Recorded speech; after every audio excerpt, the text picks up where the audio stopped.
All right. Well, Sarah, let's have a brief chat about SEO while we wait for to Sure. start our presentation. Maybe I'll share my screen with the slides. Yeah. Let me see. Why don't you put up the first one anyway? Yeah. Do you see that? Yep. Cool. So do they see us too? Matt, do they see our faces next to the slides? So if everybody clicks the thing that says view options next to the green notification bar that says you are viewing Niki Selken's screen, there's a thing that says side by side mode. So if everybody clicks that, then they'll have your guys's screen share on the left and then the videos of yourselves on the right. Oh, great. Okay. Yeah. So I guess we'll just start. We're just introducing this. I mean, I fell into SEO, which I know is for many people kind of considered a boring subject. But I fell into it in a weird way because I had done a lot of web design and development and art. And I had created this website called Emoji Dictionary that, let me see if we can go to the next slide. Let me pull up my slides. Excuse me, guys. That's kind of crazy. Emoji Dictionary. And I started at Gray Area in the incubator and then realized that one of the people in the incubator with me was an SEO expert, and she told me I had millions of views on my dictionary website, but I had no idea what that meant, or I mean, I was really not tracking anything very well. And she said, why don't you put up some ads and see if you make any money? Because I know you will. And I started making money. So then I realized I should probably take it more seriously. So that's how I started getting involved with SEO, which is sort of in a back way through my own artwork. And yeah. But let's introduce ourselves. And then, Sarah, you can tell us how you got into SEO. Sure. And I'm going to move on to your slide. All right. Hi, I'm Sarah Vickers-Webb. I got into SEO because I was a content writer. I was writing content on websites. What I'd started doing was writing content for small tech businesses who had an interesting product, but because they were engineers or scientists, their wording was pretty difficult to read. They weren't getting, people weren't understanding what they were selling. And then I learned about SEO, and I found out a lot of content writers didn't do SEO. They did one or the other. But I figured why not just do it myself, since the content is a huge part of SEO. So I just started researching it myself, and that's kind of how I fell into it. And I actually really love it because I like being creative. I like writing, but sometimes I like to do something that's a bit more objective, that has like definite results that I can see, rather than worrying, oh, does this appeal to other people or not? So I kind of like content writing with SEO because it has both sides of that. Yeah, so I've just been doing that ever since, doing technical SEO for websites as well. So yeah, that's me. And you guys, you'll notice that there's a bit.ly link. If you go to that link in your browser, you can actually follow along with our slides, and the slides are all clickable. So like like for example, on this slide, Sarah's name is a hyperlink, and you can actually click on it and check out her website. So yeah, just go to bit.ly/SEO for Creatives, and it's on every slide, so you should be able to find it. I teach, which you can probably tell because I have all these slides. I'm a disorganized, creative, organized person. And so I teach, well, now online with Gray Area. I run the education and creative code programs, as well as do curation and fostering development of artists through our incubator program and research labs. But like I said, I have this sort of side hustle of my emoji dictionary and my emoji blog, which Sarah has worked on the blog with me as well, which is why I asked her to do this, because she's helped me make my blog better, increase click-throughs, help with the writing and everything on the dictionary as well. So now my website actually generates a fair amount of revenue every month through ads, but it's partially because of a lot of the things we'll be talking about in this webinar. And like Sarah said, content is king. Really having a lot of content that's dynamic can make your presence online blossom. But there's also a lot of other stuff like hashtags and SEO, and you can probably, like at Gray Area, I did this sort of workshop with my coworkers, and we revamped some of our pages. I think it was our events rentals page, and we saw a huge increase in traffic just from doing these steps that we are going to cover today. So let's get started. And if you guys have questions, you can ask them in the Q&A, and then we'll answer them at the end. We have a whole section for questions, so we will get to them. And feel free to follow along. And like I said, you can click on the slides. So there are a lot of links we'll be going through. Let's see. So what we're going to learn today, why don't you talk about that, Sarah? Okay, so we're going to learn about SEO tools. So tools, a lot of tools online that you can use to help you. We're going to talk about how to do a website audit. So how to do an audit on your actual website to see what the SEO score is, or at least how well Google is reading your site. We're going to learn how to optimize your website using keywords. We're going to do some technical SEO strategies, just some digital marketing tactics, content marketing tactics, and then also how and why to enhance your social media presence. So what is SEO? So it stands for search engine optimization, and it's making your website profiles and art easily searchable via search engines like Google.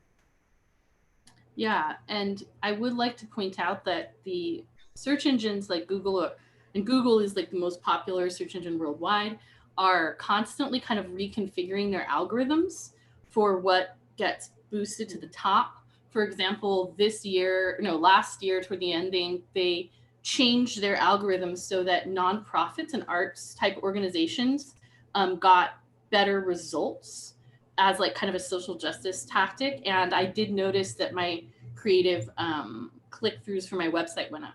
There was a pretty big jump when they did that with your website. I got a few $100 more a month from ads. So yeah, it's good to know, and just keep your ear to the ground, and we can talk about some new sites you can look at. But honestly, just searching SEO in Google every so often, every 6 months or something, and reading the latest news is probably not a bad idea. Right. So for artists, it can mean a different thing than for some groups. Some people just have one website, but for artists, it can mean populating Google when people search your name so that your name will show up high in results.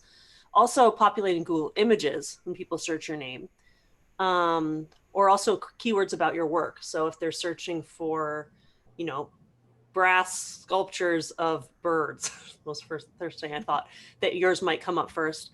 And then also, if you have a gallery, having a rank for that art gallery in your city with the representative name of the artist. Mm-hmm. Yeah. So the way that Google populates results, when someone enters search terms, so Google pulls from the text from your website and all the other websites. Google is always crawling websites, getting the data out of the text and your code. But that includes websites, it includes social media accounts, Wikipedia, YouTube, and then commerce pages like Etsy, eBay, anything on Google Shopping, something like that. So yeah, it's just constantly crawling. It usually has scheduled crawls, and then it kind of gets a score back of how healthy your site is, and it puts the healthier ones on top. Of course, there's also a little bit of changes with paid advertising, like Google Ads will bring people's results up. But today we're talking about organic search. Mm-hmm.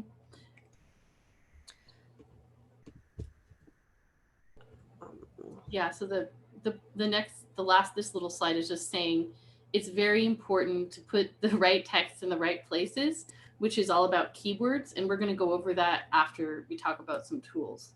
I'm going to review some tools that I use and that most people who are interested in SEO use. Some of them are really, really just, you've probably heard of them, and some of them you might not have heard of them, and they're more for research purposes. So the first tool I'm sure everyone's heard of is Google Analytics. And this is really I'm going to click on this and open it up. It's really a beast. I mean, like, there are certifications you can get for Google Analytics. They're constantly trying to make it more understandable. And I think they're doing a good job, but this is a required thing you need to have on any website or blog. If you have a blog like WordPress, it's really easy to just put it as a plugin using Yoast SEO, which we'll talk about. The thing you might not have heard about, which I actually think is more important in sometimes than Google Analytics, is Google Search Console. This scans your what's like raw search data. So when people search for emoji or the definition of emoji, for me, this is where I want to look, because this is telling me exactly the terms they're searching. You know, maybe that should tell me what emoji I'm putting on the front page of my website. Just so you know what the hell I'm talking about. This, I'm going to pull up my blog, and you can see, like, my latest post I wrote is about the pandemic delaying the release of emoji. But the thing that makes me the most money is this dictionary, which doesn't even look like much, but it's every single emoji and it's been defined. But for example, if I'm realizing there's an emoji that is higher search, I might put it on the front page so that it gets more traffic. I'm also cross-linking between my blog and my dictionary, and a lot of stuff's going on here. So yeah, and one of the things Sarah helped me do was take out all of the bad words. So that's a whole other conversation about content. When you have a dynamic website that people are able to add in their own content, it sometimes can go astray. So that's my next webinar. And yeah, and I was going to say, Google, oftentimes when I have a new client, Google Analytics and Google Search Console, the first issue is that a lot of times people haven't hooked them up, especially Google Search Console, which is even more, like, I also agree with Niki that in some ways it's even more important because it tells you more about your traffic. Yeah. So Pingdom, it's I think it's still free. Like, they have this cool little tool set that are free, and you can search your page and you can test it, and it'll tell you, like, my page has had a lot of problems because I have so many comments from people because they always want to tell me what emoji to add to the new set, even though that's not what I do, that it runs very slow and I constantly have to do database maintenance to fix it. So whatever, I don't want to, oh no, look, 68. Yeah, and that's because I need to do a database refresh. Some things are good, but basically it's going to tell you a lot about your page, what's slowing your page down. And honestly, you know what slows my page down the most? The ads that are on it. So, ooh, I went crazy.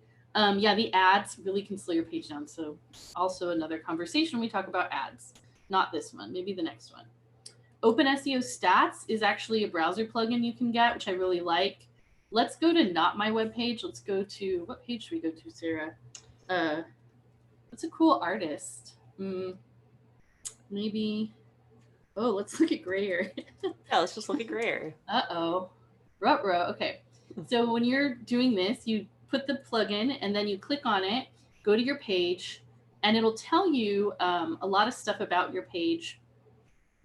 It'll tell you, like, the traffic over time, the site info, the page info, URL. There's a lot it can tell you about your page. And also, yeah, our page load time is average, which is fine. It'd be great if it was lightning fast, but we're a nonprofit. So anyway, yeah, it's still good. I would feel comfortable with an average page load time. Plus, we aren't trying to make a lot of money. We don't do ads. It's not an ad type website. So I think it's fine, but just to show you that. The next one is Yoast. If you guys are using WordPress, this is a very good plugin for WordPress. You should get the paid version if you want to actually do a good job with it. I won't talk about configuring it because that's a whole other can of worms.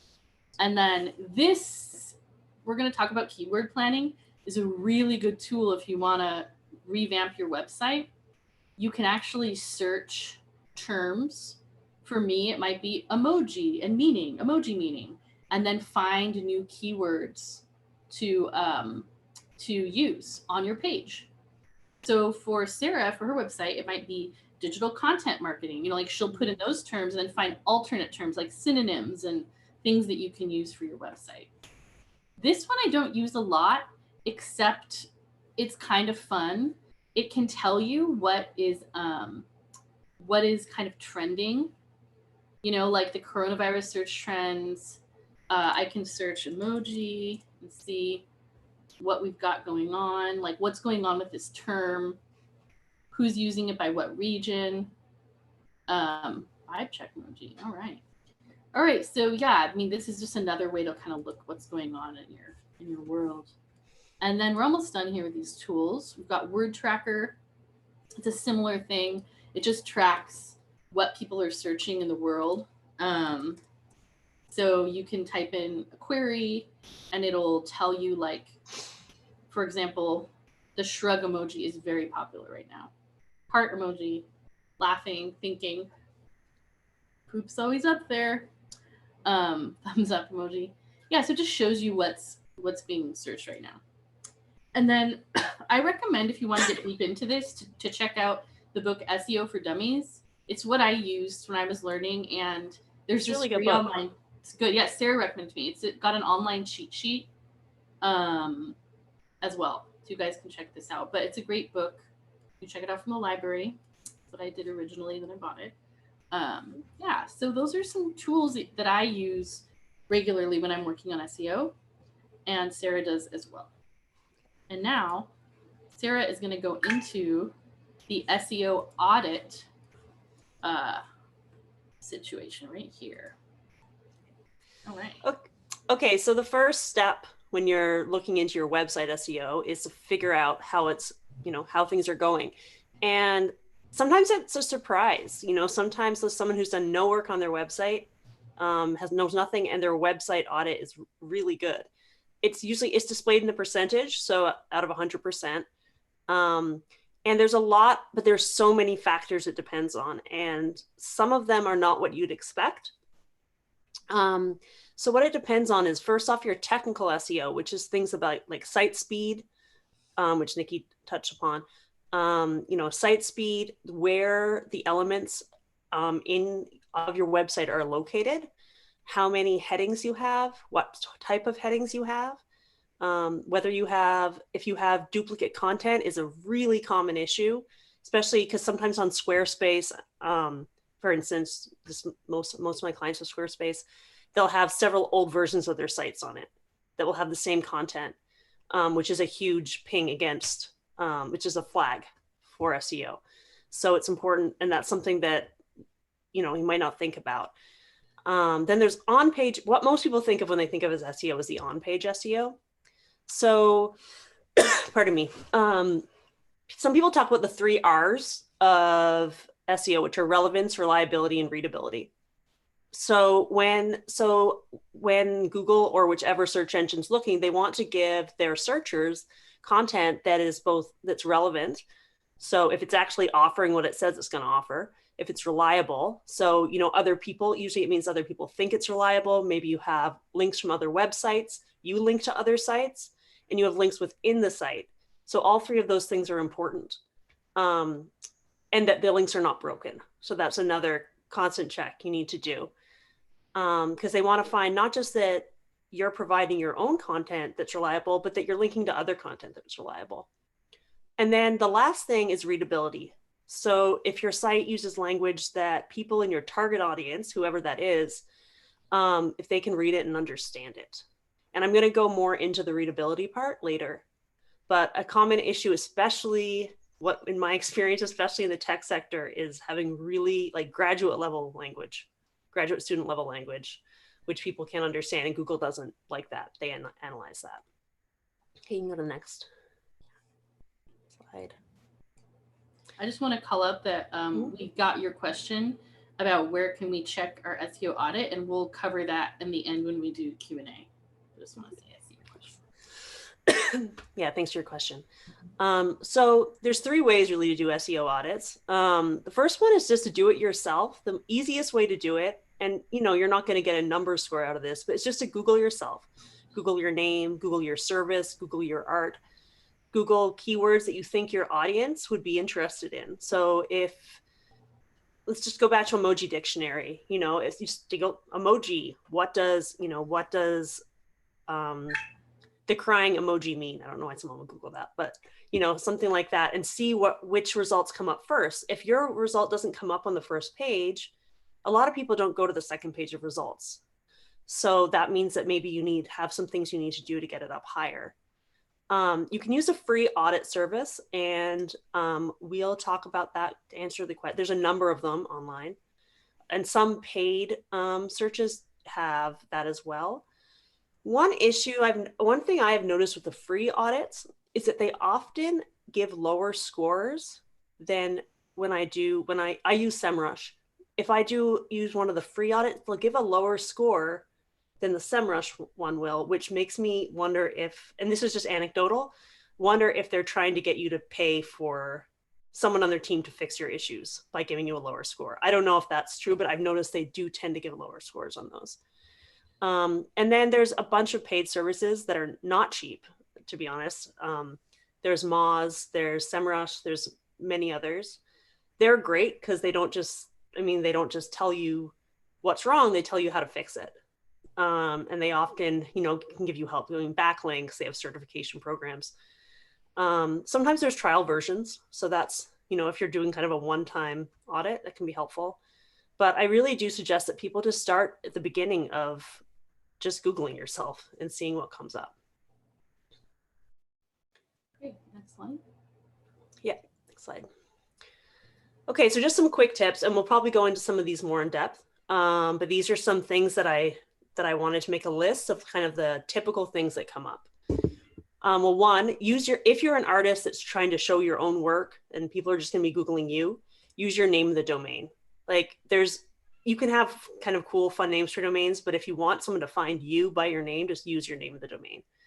And the homepage snippet. So the homepage snippet is what comes up on Google if you search for Sarah Vickers-Webb. I can't remember my exact snippet, but it might be Sarah Vickers-Webb is a digital marketing strategist based in Santa Cruz, California, something like that. So put your name in that.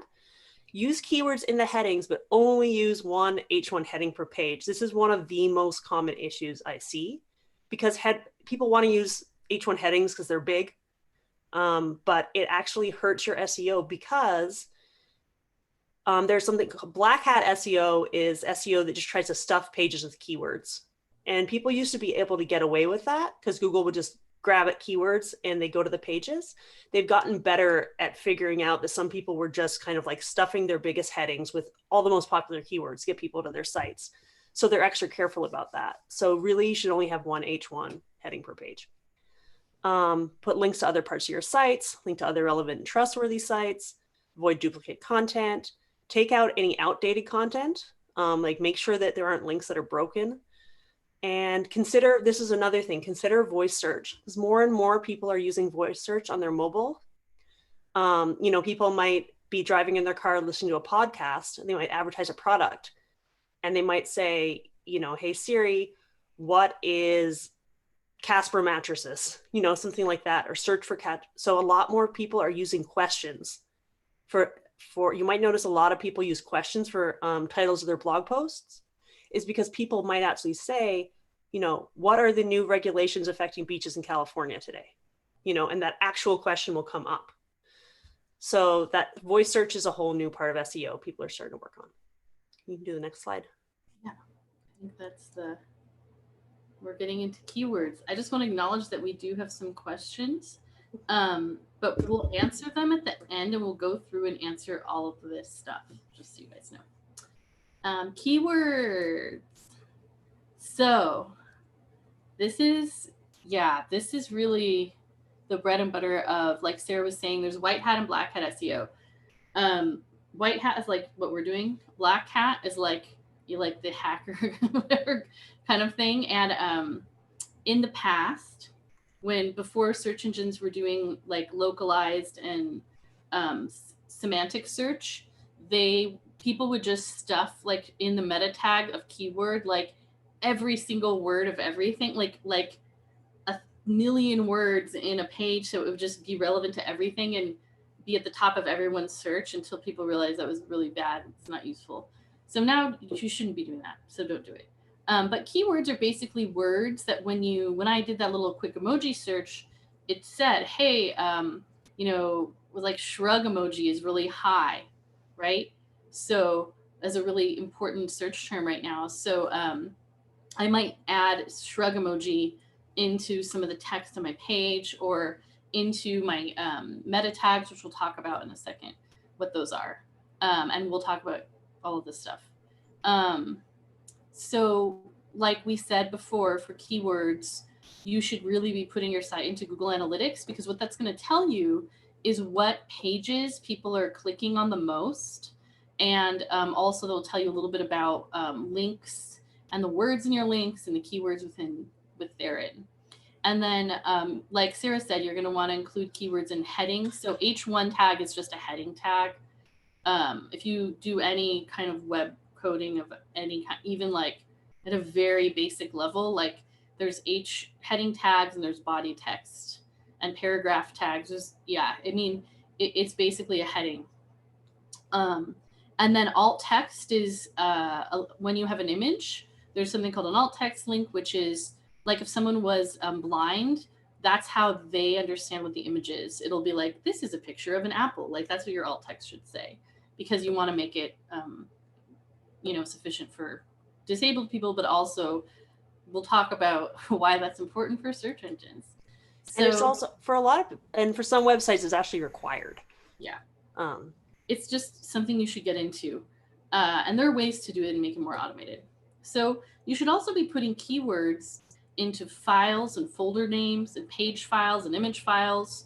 So rather than saying, if I have a shrug emoji image, rather than just calling it like emoji 241, which is what I used to call them, now I'm going to call it shrugemoji.jpg or whatever, because I want that name to be in the file, not just the description or the tag. The path or the URL is really important. So maybe I'll have a folder of images or a file name that'll say like top 10 emoji / shrug emoji as like .jpg. You want to make sure that those are being used with keywords as well. So for example, on this slide, I say, yourdomain.com, and then let's say it's my bio, it would say Niki Selken -interaction designer .html. That might be my bio page. So because if anyone searches for an interaction designer, I want them to find me, or for me, I want them to find that. And also for the title of your webpage, you want it to say something like Niki Selken, interaction designer and emoji artist, because I want them to search emoji and find me. I want them to search interaction designer and find me, and whatever that is. And I do want to someone just asked a question, which I can answer real quick. Yes, these slides will be available. I will not delete them. They'll be up. So you guys can go through them at your leisure after this and kind of work through everything. That's why I do this, because when I teach, I always want people to be able to explore things as they need to later, because we only have an hour or something. So you guys can click through it all at your own speed. So a keyword audit. Actually, I want to go to the next slide and then return to this slide, because this is literally, Sarah will tell you this story and then we'll go back. Oh, so yeah. Sarah said to me yesterday, or 2 days ago, when we were working on like just brushing up the slides, when a search engine crawls your site, all they see is text. And I think that's a really important thing to think about. Yeah, I think especially for people who are really, really into visuals, because you can make your site as beautiful and amazing looking and cool and creative as you want, but if you don't have the text to back it up, nobody will find it. Which means, so when they see your, they might see your, when they see your website, they might see like, a background, photos, all the website sees is like H1, Somebody also asked what an H1 heading is, which like I can answer really quickly. That's just the biggest heading. I put up what it sees. Right. So this is what it sees. It's so everything it needs to know is in there, which is why you need, for every single image, you need both a title and an alt text. for everything. Because I think that's especially important for visual artists, just because you put so much effort into the way things look, but we just have to make sure that all the backup is there as well. Yeah, so in order to demonstrate this, I did a search for SF Interaction Designer Portfolio website, which is like something I would want to be at the top of. I'm not at the top of that, which is something I should work on. But I found someone who was on the first page. First of all, most of the things that appeared at that search were like platforms for making portfolio websites.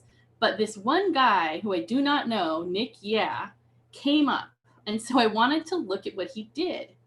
So this is when you do look at a web page, you can click here. I'll show you guys by clicking into this.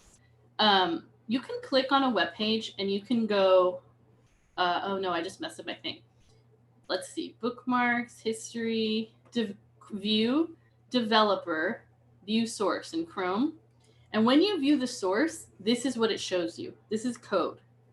So all we're really caring about right now is all this kind of this business, and that's what I'm showing you guys. So yeah, just so you know, that's all I'm going to talk about right now, and that's what this is. And one thing I want to add, just if that looks a little bit overwhelming, is that generally, any website editor, most website editors, if you're just doing the basic front end stuff and you're not used to doing a lot of the heavy code, they have places where you can enter metadata. They have places where you can optimize SEO. You don't need to write all this from scratch from inside your head. Yeah, I just want to show you what it is so you can see as a coder. So you guys asked, the first thing that's important on this page, Sarah, can you see my mouse moving? Yeah. Okay, cool. Is the title, Niki UX designer. Great. It says what he is. It says his name. It says everything. Now, when we page description, so in your WordPress blog under Yoast, it'll say description for your page you're working on. This is where you want to put in that description, like Sarah had said, like for her page. Niki is a hybrid UX designer based in San Francisco, blah, blah, blah, blah, blah. All of this great stuff. It's like a little mini bio for you. Think of it as like your Twitter bio. If I would honestly put in more keywords, he's done some good keywords, right? But I would stuff even more. Like for my emoji dictionary, I think it says, which, what does it say? It's like, I don't know why I clicked on like the most inappropriate one. It says like find or add definition. Like, I don't know why it's like a tab, but it's the actual, my emoji dictionary. Let me just view the source. I really did put a lot of keywords in the title. Emoji meanings, where does it say? Search for iPhone, Android emojis with options to browse by every emoji, name, category, or keyword, because those are what people search for. So anyway, just wanted to point that out. But Nick put in his like mini bio, and then under keywords, this is that place where Sarah said that people used to black hat, like just put every keyword in the world. Nick put a lot of good ones. He put his name, UI, UX, user interface, user experience, interaction. He put his university, Carnegie Mellon University. Ways that people might search for him are all in here. And he put his full name under author, which is good because maybe he's got it under LinkedIn. He's not Nick, he's Nick Shihao. Like, I don't know if I said that right, but he's smart. This is a very well done SEO situation. Down here, he even wrote a comment that says Facebook. And he has these things called OG, which is called Open Graph. That's what that means. Title. So this is what Facebook reads. When you post a link to Facebook, it doesn't look at the stuff above this. Facebook is so important that they told developers everywhere they had to make new meta tags for Facebook and all social media. So these open graph tags are how Facebook, Twitter, and all these folks pull info from your site. If you use Yoast SEO, it'll do it for you. If you use Squarespace, I think it populates it for you. I just want you guys to know that that's a separate field than your title and your description. And you can notice here that he literally just put the same thing that he'd done in his title description in the open graph title and description. He also put his image with a link to the image for the Facebook PNG, which is the link for that page, and his URL to his website. So that's why when you're you're in Facebook and you're like, there's this thing called, I'll just show you guys this because it's kind of relevant. Facebook link checker. I use this a lot, obviously. It's already, you can check any link. See my portfolio site. And it's going to show you, look, I don't have an OG image URL, so it just grabs something else. But this is what Facebook's going to see. So fine. There's some problems. I should probably have all this stuff. But for the most part, it's got a description. It's got an article type. It's fine. Good enough. Anyway, just want to show you that. But that's just to point out that there are two sections on your website. There's web traffic search and there's social media search, and they're kind of different. This is like something that happened the last 10 years. Didn't used to be like this, first of all. So we already talked about this little anecdote. And now I want Sarah to go into content. All right. Okay. So earlier I talked a little bit about, just organizing my stuff. Earlier I talked a little bit about the idea of being, relevant, reliable, and readable. We already talked about, this is the same questions we put earlier. If your site offers what you say it offers. So this is again, the whole black hat SEO keyword stuffing thing. Like if it says, if I put a bunch of words in my snippet that were like, does UX and graphic design and blah, blah, all these different things, then those weren't actually there on my site that I did those things, that would be not okay. Then there's about linking, make sure you're adding to your user experience as much as possible. It's a lot about, SEO is a lot about making your user experience as good as you can. Because Google wants to be considered a good, you have to think about, do they want to be considered, what kind of engine they want to be? They don't want to be one that sends people to results they don't want. So this is the part about readability that I wanted to go into a bit. So does your site use language that members of your target audience can read and understand? So the maximum grade level that really you should be writing at for your website is probably a grade 8 level. Oh, I'm Canadian, so grade 8. And there are tools that will help you do this. There's one that I use sometimes. They have their limits, but one I have called Hemingway, that you can type in content and it will tell you, it will underline issues if things are too complicated. Keep sentence length short, not too many clauses, not too many commas. That's one of the biggest issues. Use shorter words. Obviously we all want to seem, like we know we're smart and we know words, but it's not, we know words. But it's not the place to try to be the smartest person in the room, because what you want to be is the most understandable person in the room. Minimize the number of multiple syllable words per sentence. So it's really just about keeping your language very efficient. And I would point out that I know I keep touting Yoast, but they do have a checker, a grammar checker, when you sign up for premium on WordPress, and it will tell you if your language is repetitive. It will tell you if it's too complicated. So I don't know if there's something comparable for Squarespace, but like Sarah said, there's that plugin that you can get. Yeah, I think there's a plugin, but it is great at WordPress. And WordPress also allows you to put in a keyword, what's it called? The blanking on it right now. The main keyword you're trying to get at. Yeah, your focus keyword, and it will tell you how many times it's appearing in your content. So I can't say emoji every single. Yeah. Obviously I keep saying the word emoji, but it's hard for me because I write about emoji to not make that my focus keyword every single article. Yeah. And that's something, actually, that's important too, because there's some issues with SEO that are hard to fix. If you're writing about one thing, your keyword are going to come up, maybe considered too much. You can write keywords too much also, if they have the same thing repeating, and that might be something you can change. It might be something you can't. So maybe you just work on other things. Another issue is that websites want you to actually have quite a bit of text on your website. And if you're a photographer that has a lot of pages, with just a photo and a small caption and the model's name, location, whatever, you're not going to have that on every page. So that's a situation where maybe you want to have maybe a couple of pages that do have a bit more. Also, have you ever gone to a recipe and been like, oh my God, it's 4 pages down. I'm finally going to get to the recipe.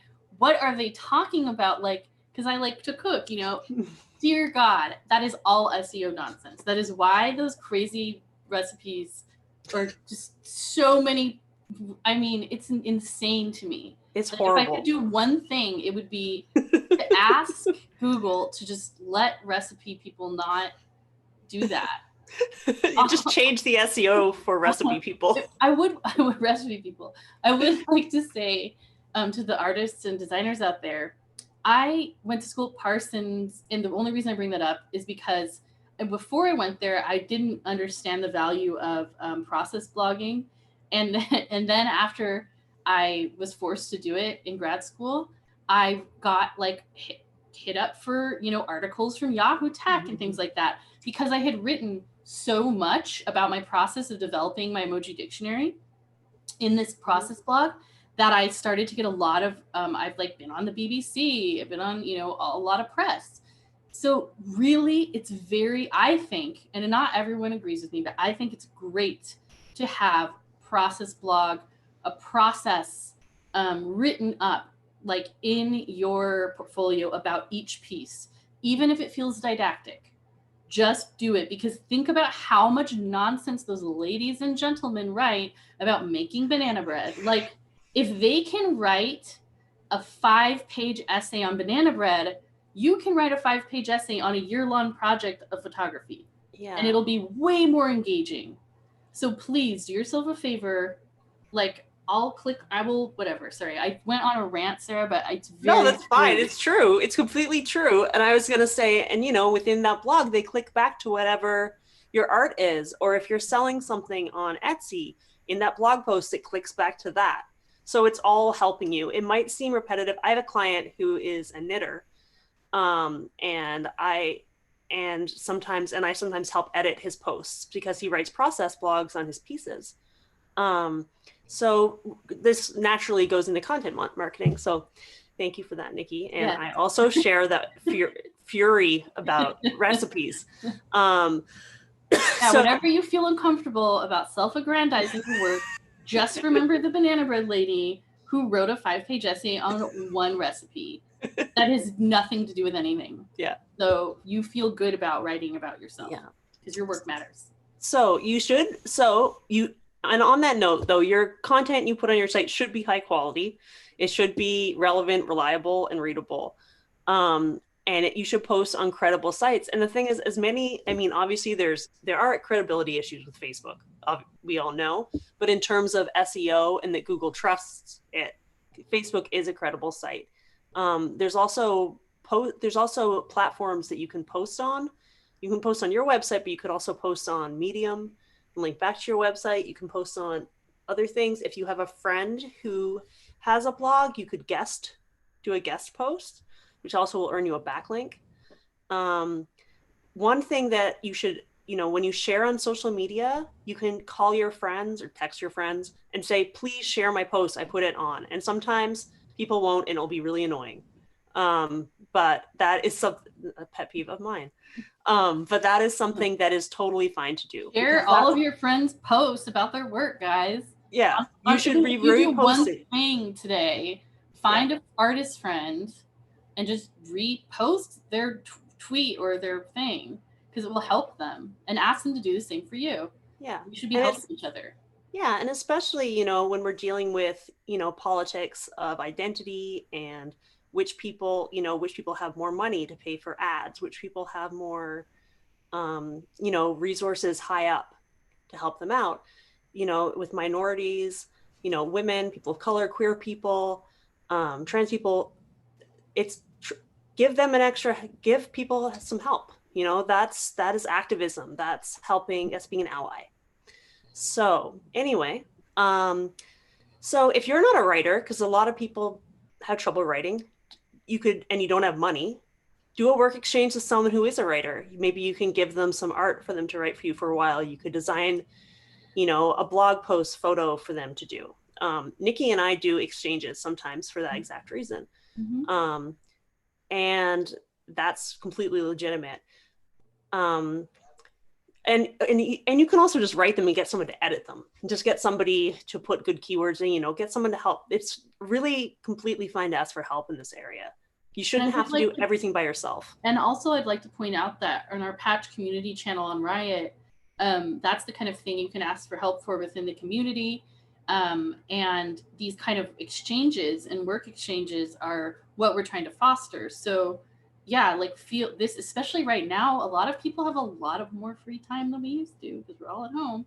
So I'm literally at night just like, oh, I'll do all this random, you know, creative online stuff. So I made this free webinar because, you know, I have more time. I'm not going to the park. I also broke my foot, so I can't even leave the house. But a lot of free time. But time used to be spent outside is now not spent outside. So this is a great opportunity over the next few months to just build up your online presence. Right. Yeah. So, and then, so this is pretty repetitive.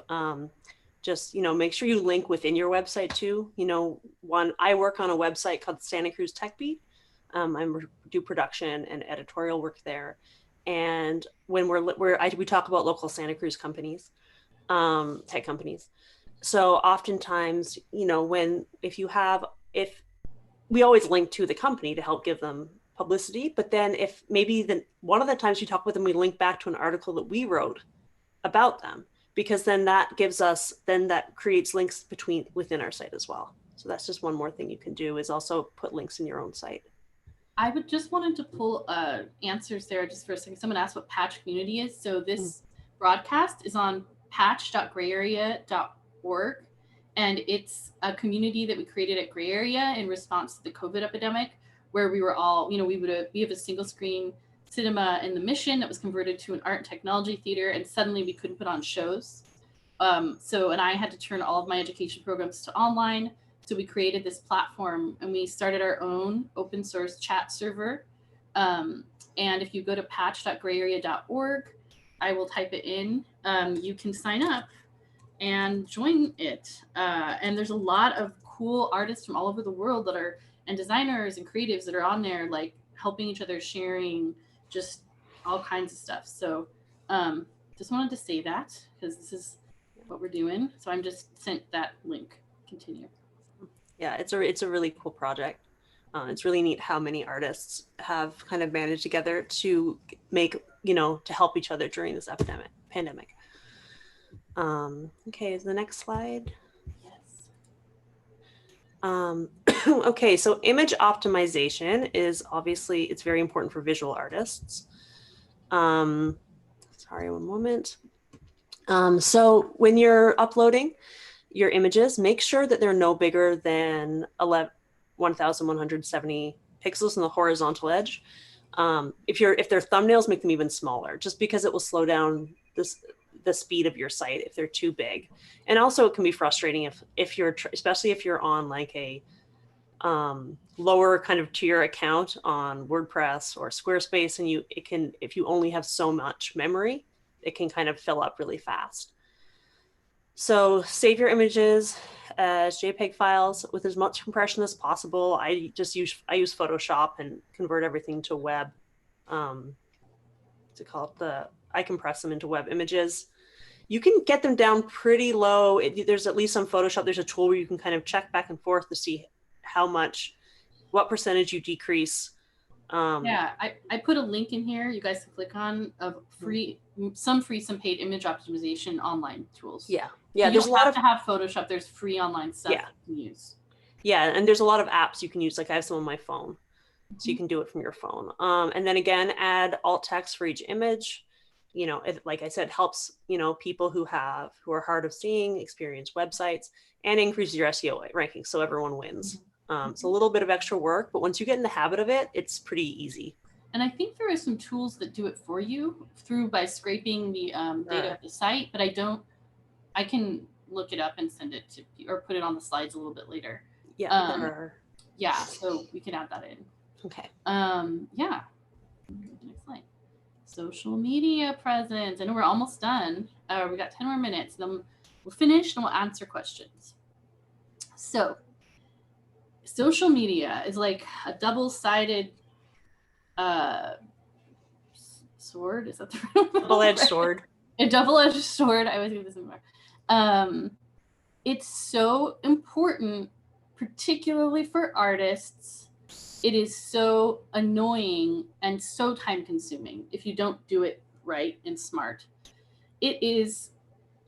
I wrote a whole paper on this. If anyone's interested, I can send it to you, about the idea. There's this website called Clout that used to talk about like how good your social media presence is, and at the top of the webpage it had this thing that said network breakdown. But whenever I looked at the website, I used to think that it said nervous breakdown, because I was like, I'm gonna have a nervous breakdown because I'm so worried about my social media. It can be very mentally challenging. Like it can give you a lot of anxiety, but what we're going to talk you through are what are the things you can do that are easy and shouldn't take too much time to just help you increase your page rank and increase your people coming to your site to through using all these social media tools. Like I just interject really quickly. Like I know people who, and a lot of people have a lot of anxiety about social media. I work in social media partially, so I can't really say off it, but I understand why people don't want to be on social media. And I get anxiety about seeing how many people like my image again, or essays, see if someone shared them, as we mentioned before, things like that. But it really, really, really helps. And you can have a business page, you can have your personal page, you can have your business page. It's really important to be on them because, like I said earlier, these sites are sites considered extremely credible by Google. And they have something called backlinks, which if you read, it's basically anything that links back to your website is called a backlink. And credible backlinks, like from Facebook or Twitter or whatever, are really important to your ranking. So whenever if you do have a blog engine, you can set it up to auto post to all of those different places. And it's really easy. It'll just post your, just make sure your SEO is good and just click post, and it'll just post it out to your social, and that's fine. That's one easy thing you can do. For visual artists, I think it's important to really use the tools that are visual, like Instagram and Pinterest, because your languages, if your languages were images, like if that's like me, like literally I like speak emoji, but I'm a visual artist, and so I find I have like 1,500 followers on Pinterest or Instagram. And it really just I got so many more followers there than I have on Twitter. It's like 700 or 800, just simply because I'm like a visual person and I use it. It's just more intuitive to me. So that's where I focus more energy than Twitter. But that's just a personal preference. I will tell you about Pinterest though. So something I didn't know till doing some more research for this was that you can upload, like, how you make Pinterest board of cool images? It's a very good idea to make sure your artwork and images are all, have alt text descriptions in the name, Niki Selken's Unattainable Landscapes or whatever your series is that you're working on, and then upload them to a board to Pinterest and call it like, Niki Selken artwork or something like that, or emoji art. And that is going to be a really good way to backlink to your website, because you can link images easily on Pinterest. You can get a browser plugin that you just click on the image and add it to a board. Just do that for all of the artwork images on your website, and then you have a ton of really good, credible backlinks to your images on your site. And anytime someone adds it to a board, a bunch of people are going to click on it and go to your website. It's an underutilized tool for SEO. And it's very easy to do, particularly design people. I feel like we use it anyway. So why not make it work for you? But yeah, make sure that you have, like it says right here, exact phrases, rainbow kitten shirt, rather than rainbow kitten and shirt. So I'll show you guys. I started this. The one thing I'll say with this is basically like quickly, if Instagram. So if I'm working on this new series with all my free time called Unattainable Landscapes. So if I was to put this onto Pinterest, which I probably will make a board of all these. They're vintage images or other people's images that I've animated to be kind of psychedelic. I would use the term like, you know, psychedelic, unattainable landscape, mountain range, Niki Selken or something, you know what I mean? Like I would really kind of stuff it full of words as best I could. That's what I would do. So you should do the same thing. Don't feel bad. And then the other thing you can do, which how many of us desperately want a Wikipedia page on ourselves? Hey, I don't have one. I really want a Wikipedia page. You probably want a Wikipedia page. I feel like you've like reached, it's like your Wikipedia page and then your TED Talk, you know, as an artist. So how the heck do you get a Wikipedia page? What you can do, if you have, like, let's see, you probably need 10 to 15 sources, which I have more than that. News articles and things written about me and my work, mostly the Emoji Dictionary, but some other stuff with gray area. As long as you have factual 10 to 15 sources, there's no reason you can't be on Wikipedia. What you need to do is I can't hire Sarah to write my Wikipedia article for me, nor can I write it because we're friends and Wikipedia knows somehow or could know. But what you can do is hire a Wikipedia article writer to rewrite a draft. There's people who do this professionally who have credibility with Wikipedia and write your Wikipedia article for you. So I recommend doing that. In fact, I'm probably going to do it. And then once you're on Wikipedia and you can backlink all of your website stuff to there, it is a huge boost for you in SEO as an artist. Furthermore, there are hackathons that we used to do at Parsons, but I think they're still going on, of putting women and people of color in Wikipedia because they're so overlooked.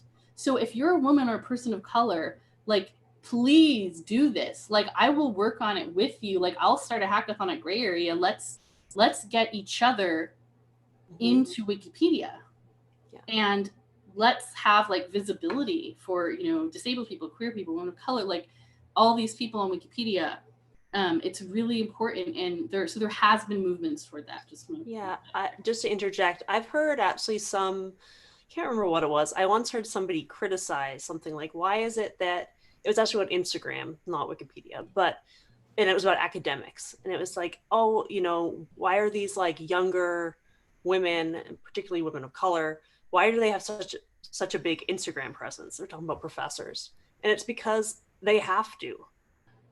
I mean, everybody benefits, but if people, if people who may not have a huge history of familial connections to institutions or museums or rich people in general, there's just extra people, unfortunately, have to do extra work, which is why, like, I am also really interested in this idea of this, getting other people on to these platforms, because with Wikipedia, you can't do it yourself. So that's that's another step and as you see, we wrote higher, which does cost money. I think that there are people who are affordable. But a hackathon would be one where you wouldn't have to pay. Right, exactly. So you would just write it for someone, you co-write. I would write someone I didn't know, and they would write mine. Right. So anyway. Yeah. We're almost done. So the other thing you can do, like I said about the Pinterest boards, take those same images and upload them to Wikimedia Commons, which is it's the same kind of thing as Wikipedia, but for images. And I think you can set the reuse, like, there's like whether or not you can use it or reuse it, but it's a valid way to get more credible, reliable imagery and sources of your work out there. And then Sarah's going to touch on YouTube, and then we're almost done, and then we'll answer questions. Mm-hmm.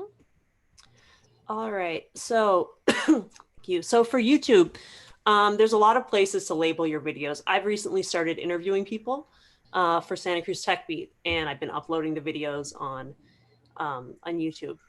And one thing that I actually reminds me I haven't done is, well, first, I'll start at the beginning of the list. Label your video file as the keyword. So if your keyword is, so for instance, at Santa Cruz Tech Beat, we've been doing these 5 and 5 interviews where we ask people 5 questions in around 5 minutes. So for the title, I'd say 5 and 5, you know, Santa Cruz Tech Beat interviews, you know, Suzanne Wook from Cellhound or whoever I'm interviewing. That way, if they search Santa Cruz Tech Beat, if they search Suzanne Wook, if they search Cellhound, then it's all there. Design a custom thumbnail. And this is something I actually learned while doing research for this. You know, it gives you a few selections of thumbnails to pick. And sometimes they're, first off, not the most attractive selections. And you should probably upload a different one anyway. But if you upload your own, then you can also label it. So that's just one more file they're searching for. You know, write a nice title, including your keyword. Write a description that uses your keyword 2 to 3 times. So, you know, there's this whole space for your description. You might also want to, and, you know, mention if you're part of an organization or whatever in that as well, rather than just you doing it, mention everybody who's involved. You know, you can add tags. You don't need to go overboard with them, but add some tags and embed it on your website, because the number of embeds of a video increases its ranking on YouTube. So definitely embed it on your website, and then always respond to any comments. And this is true for all social media, is when people comment, even if it's just thank you so much, you know, like their comment, say thank you. That's something that will definitely, you know, that helps. With that. And then the other thing, which is a little bit unrelated, is also if you can get your, this is just another little YouTube tip, if you can get your video into a playlist. So if you have friends who are, you know, making lists of if you're a musician and you know somebody who has a popular playlist, just ask them to add you into it, or build your own playlists, and maybe people and your videos in there somewhere. Yeah, I make and curate playlists on YouTube because I just like music videos for fun, but it's like increased my ranking a little bit on YouTube just from doing that. This is not the right slide, so we won't go into this. I'm gonna go to the next one. Let's just, if you're selling on Etsy, sell things. I don't know what you were gonna look into that, Sarah, the Etsy thing.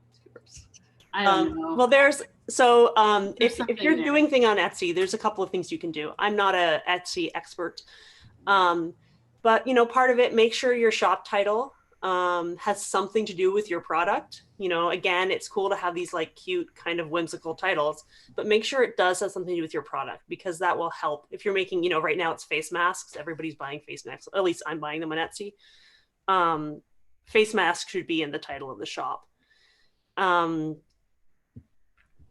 What else? You know, make sure all your item listings have, you know, are very descriptive, have everything you need. There's also long tail, so short tail keywords are things like maybe, I'm just trying to think, shirt, you know, if you make shirts. A long tail would be like shirt with 70s labels. I'm just coming up with this off the top of my head. You know, it's just a more descriptor. The more specific you make it, the better people will find it. However, if you want to be general, those long tail keywords are not as helpful, because then people are only finding these very specific. But if you have a product that you know people want, like a few days ago, my son is obsessed with cats and didn't want to wear a face mask. So I was looking for like psychedelic kitten face masks, which I found many of actually. But it was because I put that exact thing in and people were using that exact keyword. So that's a long tail keyword. So I'm going to move forward because we have a lot of questions to get through. So let's just recap what we learned. SEO tools. And if there are more, you can ask a question and we'll tell you. And I can, Sarah, can you, I think only I can you see the Q&A, Sarah? It's like at the bottom of your screen. Okay, yeah. So I've already answered. Yeah, I've seen it. Okay, cool. How to do website audit, which there's a question, and we'll talk more about that. But Sarah did describe a lot of what you do, just Googling yourself. How to optimize your website using keywords. I discussed that at length. Technical SEO strategies, Sarah talked about one of those. Digital marketing tactics, we've just gone into. Some lesser known. And then why social media matters. And how to use it in a smart way. So I thought I had a question slide, but I don't. So I'm going to go back to this slide. And I'm going to go through the questions list, starting with the first question. Okay. So the first question, I see 3 questions were answered. The first question is, thank you, Niki. Enough with the recipe SEO people. Yeah. I have been cooking so much because we're trapped in, I call confinement, because I like to pretend I live in a Jane Austen film. And I literally am in confinement because I'm sick. So, or not sick, I have a broken foot. And that literally is what they called it. Like, I'm in my confinement. So anyway, I am just cooking a lot and it's making me lose my mind. So what I'm gonna do is I'm gonna code a plugin that you can download to only target recipes and remove everything except for recipes from it. So that's my next project. All right, do you insert the plugin, which one, into the website? How? So I'm assuming you're talking about Yoast SEO plugin, Haiku Films. I recommend using Yoast. You can use it for WordPress. There's a place where you can do add plugin and then you download it. You will need to pay for the professional subscription because otherwise it's just not that useful, and it's not too expensive either. And I put a link in my tools section for the plugins. There was also a tool, it might, just in case it's in reference to this, the Open SEO Stats. Oh yeah, the Open SEO Stats. You click on that link and you install it in your browser. Yeah, and then it's pretty. I use one from Semrush because I have a subscription, but it's a similar thing that you just, when you open a website, you can click on it. It's pretty easy. So to clarify, if you have an old version of your website, should you get rid of it because it impacts your SEO? I have a duplicate old version of my website on Wix. Yes. Get rid of it. Yes, you should. Also, don't use Wix. Yeah, it's not our favorite thing, but it does. But but yeah, it does have. You just have to get rid of that one, especially if it has the same content. It's pretty common, especially on Squarespace. I have to, sometimes you do it with different themes, then people save the different themes to see what they, compare them, and you really just have to get rid of them. Yeah. What is an H1 heading? It is a heading tag it's the largest heading. It's the largest, should be. However, if you actually use CSS, you can make it the smallest. But the way to think about it is when you're doing it, remember in outline when you're in school, or you have the big one and then the smaller one and the smaller one, the smaller one. It's the first biggest part of an outline. Yeah. All right. Answered that live. Thank you, Eric, for answering it. Are product tags or categories on Squarespace connected to SEO? Yes, they are. Yes. Question for later. How do you recommend launching a new website? All the pages and content on the site has changed, and we don't want to lose traffic and Google cred from the old site's content. So if you really, really want to do this, which is something I had to do for my emoji dictionary, when we went from HTTP to HTTPS, secure sockets layer, I actually hired another developer besides me for the first time and worked on a redirect plan that redirected my old site to my new site page by page through scripts. And it was extremely painful. Not really, I mean, it cost some money, but I would actually talk to a developer if you have cash and it's a real business and ask them to make a plan to redirect to the new site, because you're right, you don't want to lose those. The other thing you can do is make sure that the page naming strategy from the old site is exactly the same as the new one. Yeah. So, and you might need a coder to do that. I mean, you will. I don't think you could do it without. So I would talk to a developer. You can always reach me outside of this. I can recommend people, Niki at grayarea.org. So we have a lot of people that, in our community I could probably point you to. So, okay. So the next one is, does Wix support for all the SEO you're suggesting to do? So one of the reasons, so Wix, I'm trying to remember, if you don't have a business, one of the things that I feel frustrated about sometimes with Wix, and actually a lot of the builders, if you don't have a professional subscription, is it's harder to go into the code to change things. And I do believe that at Wix, you need a professional subscription. At least you need a paid subscription to use the SEO features on that. but it does have support for it if you have that. Leave Wix. Okay, I'll stop. What? I'm just anti-Wix. Yeah, I know. I don't like Wix either. Okay. So is it considered keyword stuffing if my image file names are repetitive?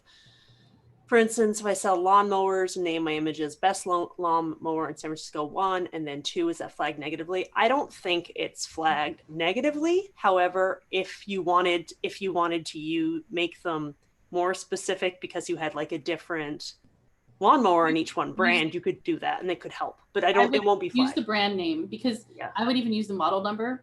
So if you're selling, like a Singer sewing machine model 247G1, I would put Singer sewing machine 247G1, like name of website, like sewing machines for us or something. Yeah. And if it was used, put down used or new, or, but just having similar image titles isn't going to hurt you. It just won't help. Are there keywords in the coding visible on the public page or only in the back-end search engines? These keywords in the coding. Oh, so no, these keywords that you see in the code that we showed you are only in the back-end, or like not the back-end, but only visible in what's called the head tag of a website. So it's just the browser and the search crawler that's seeing them. The one place that's I'm lying about is, that's not true. Hold on, I'll show you. Is here in this. Right. This is the title of the web page. You will see this. So when we showed you the title, that's the one thing that you will see, which was, I'm gonna find it. This guy, the title page, where it says title Niki /UX designer. That's where that will appear. Okay, so the next one, does WordPress have a general SEO setting where you can add header keywords and page keywords? Eugene, sorry, it's moving. Do you need to install a plugin? I've never worked on a WordPress site where I had access to the header to edit the actual header myself. And most of the times I have had, there's been a Yoast plugin. If you don't have it doesn't have a setting. I'm going to tell you, you're going to have to, it's not robust enough. So you would actually have to go into the editor and like edit the PHP file called header.php, which you don't want to do unless you're a coder. So I would really recommend getting a plugin that does it for you. Yeah. Unless you're a confident coder, because the other problem is if you ever update, it could erase everything you've done, which has happened to me. It's not a good thing. It's happened to me on a website too. It is not a great thing. But yeah, I mean, if that's why the plugins are helpful though, is because then you can do it. But I would never, with my skills, I would never go into the PHP file and edit it. Any recommendations on design and links to other sites if you don't have a blog? Design links.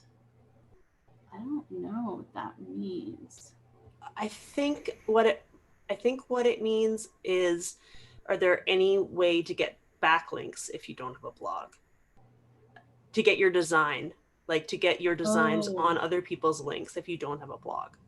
Social media. Yeah. And Pinterest, all those things we just told you are ways. Yeah. We went over a lot of that. Pinterest definitely in. Yeah. Earlier today, they just searched for WordPress SEO and found a video from 2013 showing how to add sites to Google Search Console. Is this important? Yeah, it may be different now because they redid Search Console and Analytics redid their front-end UX recently, or like in the past 2 years. So I would go through their tutorials from Google to do it. And you should do it. Webmaster Tools is sort of like the dashboard for everything. So yeah, you should do it. Is Instagram more important / value for SEO than other platforms? No. Yeah, I think it has more legs than Twitter for visual artists, just because it's a visual platform. However, TikTok is now taking off. So I haven't even gotten into TikTok. I have an account, but I don't post on it. But that's a whole other can of worms that you can start to get into if you want. Yeah. Search engines. Okay, so is it true search engines can see the file name for social media engines, images? Presume Facebook changes the file name. I was just looking this up because I saw this question earlier. when I was looking at the questions earlier, and so I was checking about this. I don't believe Facebook does change your file name from what I read. You should definitely upload images on Facebook that have file names that will help people find you. I don't think that they change them. I wouldn't put it past Netflix, but Netflix, Facebook. That's true. Or Netflix. Yeah, but I do believe that they can crawl because they're crawling everything. It might not be the first thing that comes up, but I'll tell you because I'll just check right now using magic code. Next one. Next one. Oh, sorry about that. It looks to me like they do change the file name. Okay, that's fine. I just found a website that said they didn't, but that was a website by Facebook. So yeah, my file name was not SC content xxfbcdn.net, so I think they changed it. Okay. Or at least sometimes. One thing you can do though is that, I think it's because they changed it recently. Maybe that's because it came from Instagram. One thing that you can do on Facebook though is edit your description, which is also helpful and you can put in alt text, which is new. So, and those things will help be more findable. Social media presence. You talk about Pinterest, one of the most important. Pinterest versus Behance. Which one should we use as creatives if we were to choose one? It depends on it. If you're going to be active, like really active, Behance is great and it has a whole community. I was just speaking to one of the creative director people there about stuff with Gray Area, and they're starting to do more live streaming, and it's more of that's where you're developing yourself as a thought leader, I think, and a designer of note. But you really have to go and have conversations with other people on Behance. Pinterest is kind of more like, I don't know, it's more like designer, but it's like, I feel like this is very not, I shouldn't say this, but it's like designers, like ladies who like to cook, and like designers and like fashion and gay men. Like, I don't know. It's like Pinterest is like, it's more like design inspiration, and Behance is like, I'm a professional designer and artist, and here's my portfolio. Like, so they're slightly different things, I guess is the best way to put it. Social media presence. Have not been able to link my Instagram business account to the LinkedIn account. Is it possible? I'm thinking about that one. I don't know. I was just looking this up. On my first instant search, it says that you can. It has to be, you have to authenticate the Instagram and LinkedIn. I know some people do have issues, though, in general with their business Instagram accounts, linking them to other social media.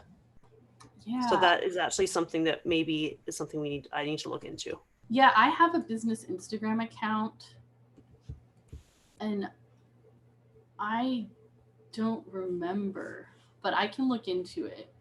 You can always ping me after. Wondering if you can speak to dance artists and videos in the Q&A.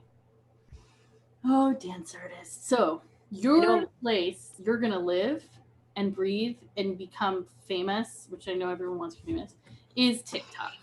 Mm-hmm. Go on TikTok, dance video people. Yeah. That is where it's all happening right now. Yeah. That's all I have to say.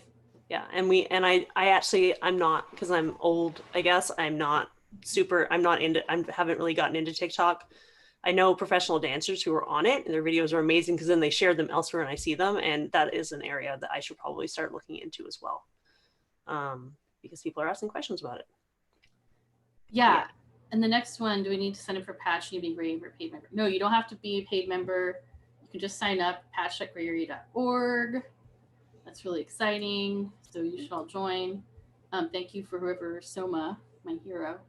So I just said, no, just go to patch.grayarea.org. If you can't sign in, whatever, email me. I'll tell you.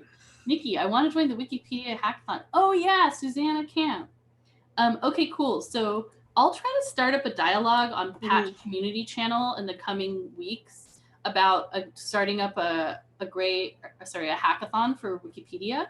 I've been part of them before, and yeah, let's get it going. I'm really excited about this idea. Yeah.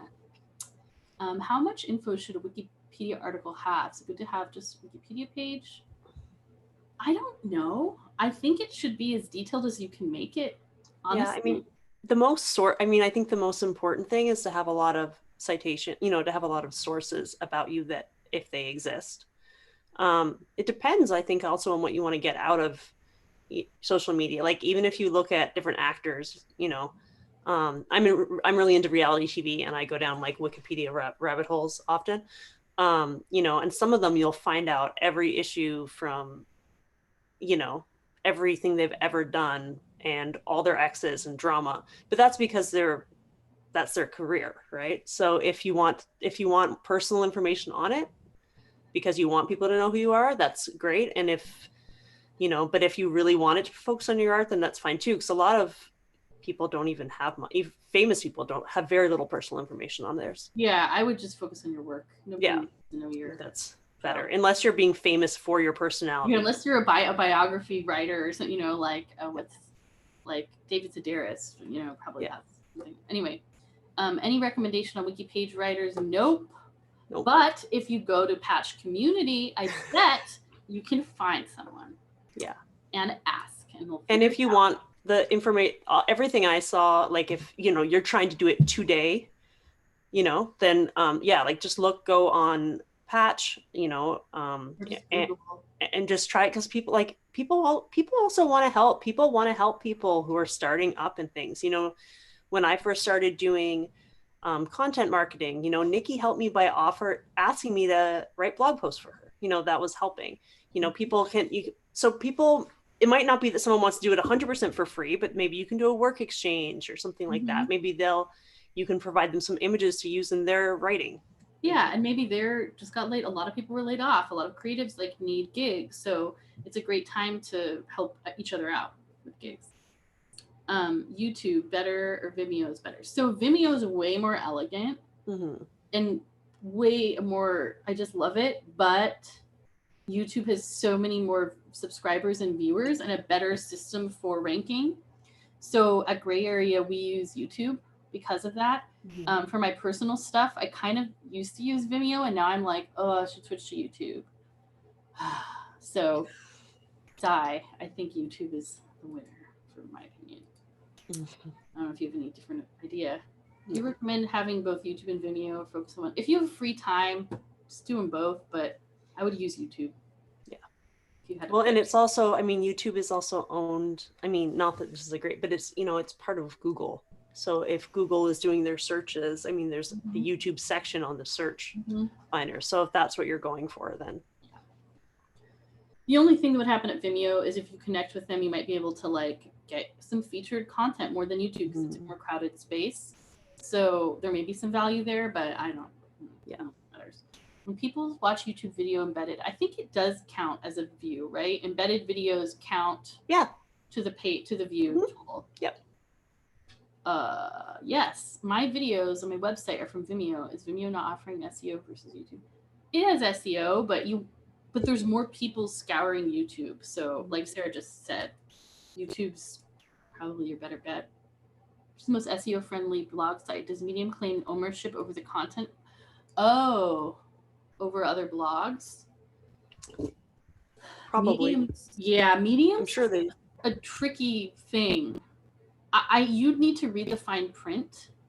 I think if you really want to optimize SEO the most, I'd say WordPress with Yoast. If you want a really clean and easy, good, beautiful back end, front end, it's Squarespace. But their SEO stuff isn't as robust as Yoast. So it kind of depends on what you want.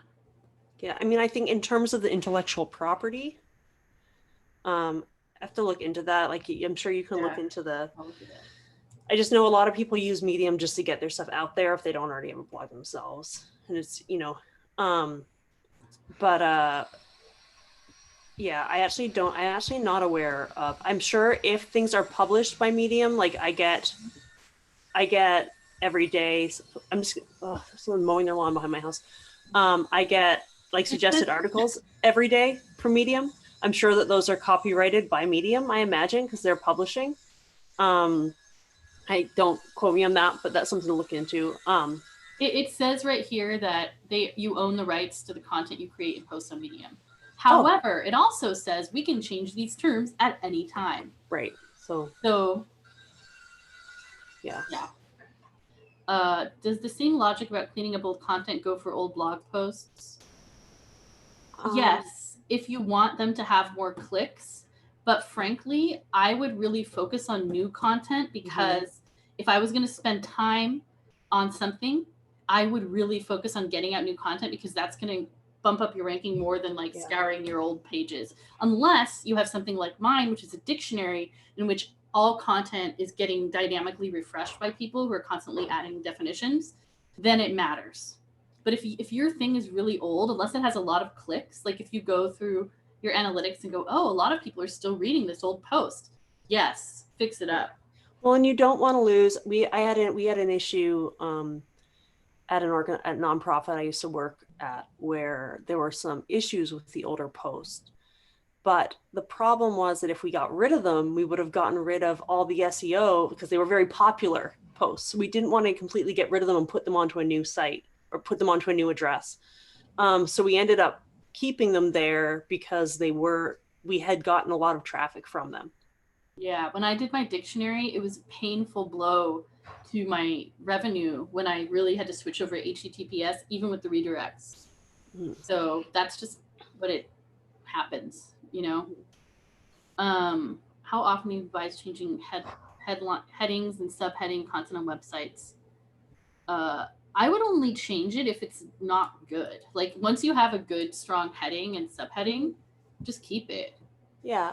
I mean, you know, people talk a lot about how SEO it's a constant ongoing process. It's not something you do once. But when it comes to things that have to do with your personal branding also, which headings and, you know, things like that can involve, then you don't necessarily want to change it so much because it can be confusing to people from a branding standpoint.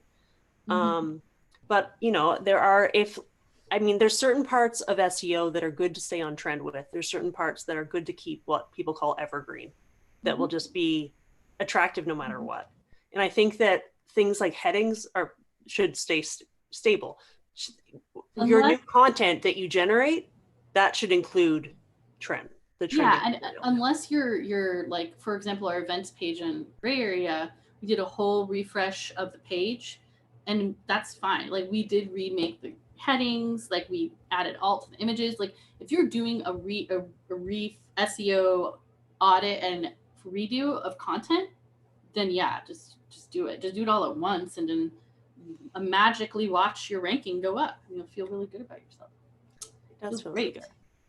I just want to point out, I missed this. The Jamaica, you want to be part of the hackathon. Okay, cool. So join the patch community and then be like, let's do this hackathon, and remind me. So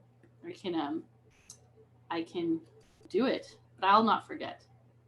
Couldn't not manage to connect my Instagram business account to LinkedIn account. Is it possible? I don't know. Tell us if you figure it out. What is not great with Wix? Squarespace better for artists and business. Oh, Wix. Wix is a Wix. It's basically a content management system. I feel like it was designed in the year 1995. Like, I don't know what's happening with it. It's extremely difficult to use. It doesn't allow you, like Sarah said, enough access to the underlying code. Their what's called responsive web design, when you change between smaller and larger screens, is always broken. Yeah, it's just not good. It's not a well-designed product. I think that it can be, you know, if for somebody who, I remember the first time I used Wix is I was putting up a kind of portfolio online that I had to design really fast. Like it was for a class. And it was pretty easy to get something up there. Would I use it for a larger website? No, I have used it for somebody's website because that was what it was already on when I rewrote all their content. And it was exhausting moving between different pages. It just wasn't the most user-friendly. No, just use WordPress.com or use Squarespace. There's just no point in even use Tumblr. I don't care. It's I can't express how bad it is. You can tell that I've had to deal with it in a painful way. Squarespace isn't, it's just Squarespace is using the most up-to-date development stack of all of these sort of platforms, in my opinion. It's the most like the Apple computer of WordPress CMS or of CMSs for websites. Like it's the slickest, it's the most expensive, and they have pretty good customer service. So I like it. But it's not as customizable or not as easily customizable with as much history and plugins as WordPress. Is a page on your website that you call a blog and add good content considered a true blog for SEO purposes? The blog thing is simply like when you have a topic and then you have posts related to a topic that are sequential and ordered in a sequence. That is a blog. Yeah, I think in terms of sites, like a sitemap, like indexing, I'm not a developer. So I'm not exactly, I think I understand what you're asking. If you just had one page, so if you just had one page on your website, say you had, introduction, about, services, and then you had one page called blog that you just kept adding to, that would just be considered one page. If you have a blog section on your web page and then you add new posts to it, then those are divided into those sections, then that is better for SEO because you're having more pages that each have that information instead of one continuously updated document. I don't know if that answers your question. Yeah, I don't know if it really matters. I mean, all these things should apply to blogs and whatever. It's all the same. The advantage of not just having one page that you just add to is that way you can just post one blog post on social media. Okay, so we're almost done here. Yeah, thank you guys for all coming. And anyone who wants to do this Wikipedia hackathon, Sarah and I are going to spearhead it on Patch, the community channel. So please join and introduce yourself, or I'm on there. And yeah, just remind us, and thank you for joining. It's been a great hour and a half of SEO. Yeah, it's been really fun. And also, if anyone has any more specific questions about SEO, you can contact me on my website, which is at the bottom of the page at sarahvickerswebb.com. And if you want to email me, it's svickerswebb@gmail.com. Yeah. So, and I'm happy to answer any questions that you have. Both of us have our websites down there. The slides will remain up, and you can contact me, Niki, Niki @grayarea.org. Thanks for this, and I hope everyone let us know how it goes updating your websites. Thank you so much, everybody. Thank you.